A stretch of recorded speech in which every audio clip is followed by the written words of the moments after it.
नमस्कार दोस्तों, स्वागत है आपका आज की वीडियो में। पहली खबर की बात करें तो इंडिया के मिसाइल टेस्टिंग से जुड़ी एक अपडेट आ रही है, जहां उड़ीसा कोस्ट के पास एक बड़ा नो टाइम इशू किया गया है और ये no time doctor APJ Abdul Kalam island के आसपास के एरिया में अप्लाई होगा और 6 मई से 9 मई तक एक्टिव रहेगा। नोटिस के हिसाब से ये जोन सी लेवल से लेकर अनलिमिटेड अल्टीट्यूड तक एक्सटेंड करता है। नॉर्मली ऐसे नो टाइम और वार्निंग्स इशू किए जाते हैं ताकि सिविलियन एयरक्राफ्ट और शिप्स टेस्ट एरिया से दूर रहे, लेकिन इस बार जो स्केल और ड्यूरेशन है वो थोड़ा ज़्यादा बताया जा रहा है। इसीलिए ये सिग्नल मिल रहा है कि कोई एडवांस्ड मिसाइल टेस्ट की तैयारी हो रही है। उड़ीसा का ये टेस्ट रेंज इंडिया के सबसे इम्पोर्टेंट मिसाइल टेस्टिंग जोन में से एक है और यहीं से अग्नि सीरीज, ब्रह्मोस और हाइपरसोनिक ट्रायल भी कंडक्ट होते रहे हैं, मेनली बे ऑफ बंगाल के ओपन कॉरिडोर की वजह से, जहां long distance trajectory safely test की जा सकती है। और अभी ऑफिशियली ये कंफर्म नहीं है कि कौन सी मिसाइल टेस्ट होगी, लेकिन जो प्रोफाइल है उसके बेसिस पर कुछ स्ट्रॉन्ग पॉसिबिलिटीज डिस्कस हो रही हैं, जैसे long range ballistic missile, submarine launched missile या हाइपरसोनिक प्लेटफॉर्म। तो अगली खबर की बात करें तो HAL ने अपने STT-40 के लिए एक नया combat style cockpit layout showcase किया है। अभी जो STT-40 इंडियन एयरफोर्स को दिया जा रहा है वो मेनली बेसिक ट्रेनिंग के लिए यूज होता है, यानी फ्लाइंग स्किल डेवलप करने के लिए। लेकिन जो नया कॉकपिट डिजाइन दिखाया गया है वो थोड़ा अलग डायरेक्शन इंडिकेट करता है। इस अपडेटेड लेआउट में सिंपल इंटरफेस की जगह एक फाइटर टाइप ग्लास कॉकपिट दिया गया है। मतलब ट्रेनी पायलट्स को शुरू से ही ऐसा एनवायरनमेंट मिल सकता है जो एक्चुअल कॉम्बैट एयरक्राफ्ट जैसा फील दे।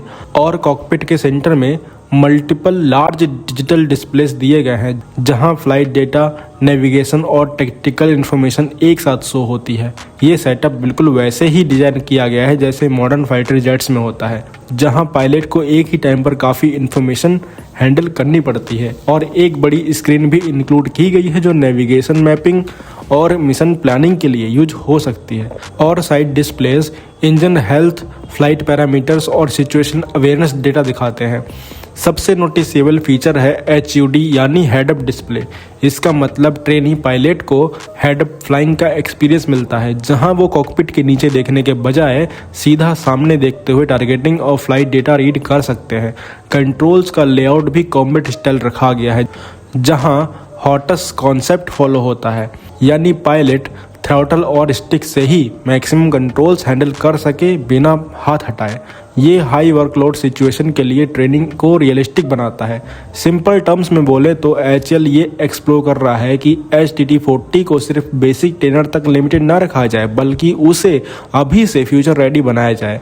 खैर, अभी तक इंडियन एयरफोर्स ने इस स्पेसिफिक कॉन्फ़िगरेशन को अडॉप्ट करने का कोई डिसीजन तो नहीं लिया है और करंट प्लान वही है STT-40 को बेसिक ट्रेनर के रूप में यूज़ करना, जो पुराने HPT-32 को रिप्लेस करेगा।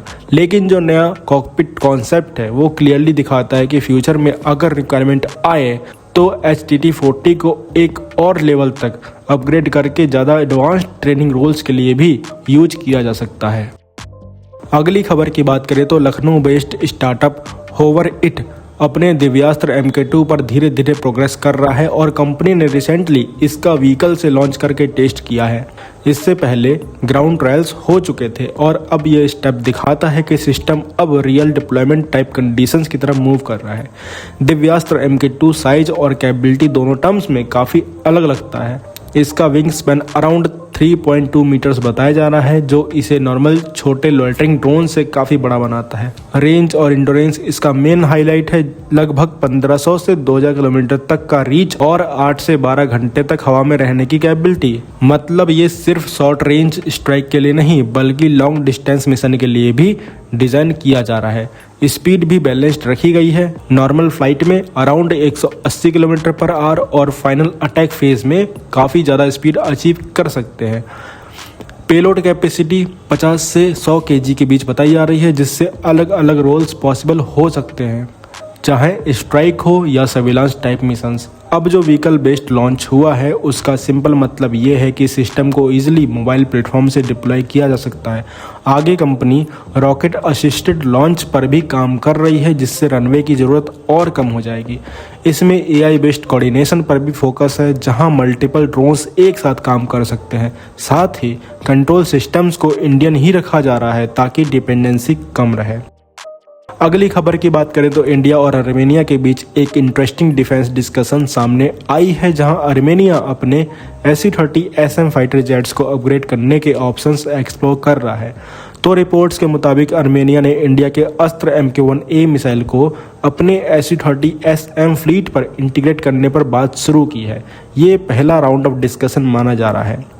अभी आर्मेनिया के पास सिर्फ 4 SU-30SM एयरक्राफ्ट है और उनमें जो R-77 मिसाइल यूज होती है उसकी रेंज रफली 80 किलोमीटर के आसपास है। प्रॉब्लम ये है कि रीजन में कंपटीशन काफ़ी फास्ट चेंज हो रहा है। अपोजिट साइड पर JF-17 जेट्स PL-15E मिसाइल के साथ आ चुके हैं, जिनकी रेंज काफ़ी ज़्यादा है।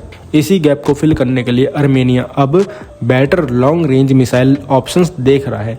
यहाँ अस्त्र MK-1A का रोल इम्पॉर्टेंट हो जाता है और इस मिसाइल की एक्सपेक्टेड रेंज अराउंड 160 किलोमीटर है, जो R-77 से काफ़ी ज़्यादा है और PL-15E के लेवल पर या उससे थोड़ा आगे भी जा सकती है। अगर ये इंटीग्रेशन होती है तो आर्मेनिया को directly long range air combat में एक स्ट्रॉन्ग बूस्ट मिल सकता है। खैर, ये प्रोसेस इतना सिंपल नहीं होता। मिसाइल को एयरक्राफ्ट के रडार, सॉफ्टवेयर और फायर कंट्रोल सिस्टम के साथ प्रॉपर्ली इंटीग्रेट करना पड़ता है, जो टेक्निकली कॉम्प्लेक्स होता है। लेकिन इंडिया के पास यहाँ एक एडवांटेज है, क्योंकि अस्त्र ऑलरेडी SU-30 MKI पर इंटीग्रेट हो चुका है, तो उस एक्सपीरियंस को यूज किया जा सकता है। साथ ही इंडिया फ्यूचर वेरिएंट्स पर भी काम कर रहा है, जैसे अस्त्र MK2, जिसकी रेंज और भी ज़्यादा एक्सपेक्टेड है। तो अगर ये डील आगे बढ़ जाती है तो ये सिर्फ आर्मेनिया के लिए अपग्रेड नहीं होगा, बल्कि इंडिया के लिए भी एक स्ट्रॉन्ग एक्सपोर्ट अपॉर्चुनिटी बन सकती है। तो आप क्या कहेंगे इन सब खबरों के बारे में कमेंट सेक्शन जरूर बताइए। मिलते हैं नेक्स्ट वीडियो में। Thanks for watching. जय हिंद, जय भारत।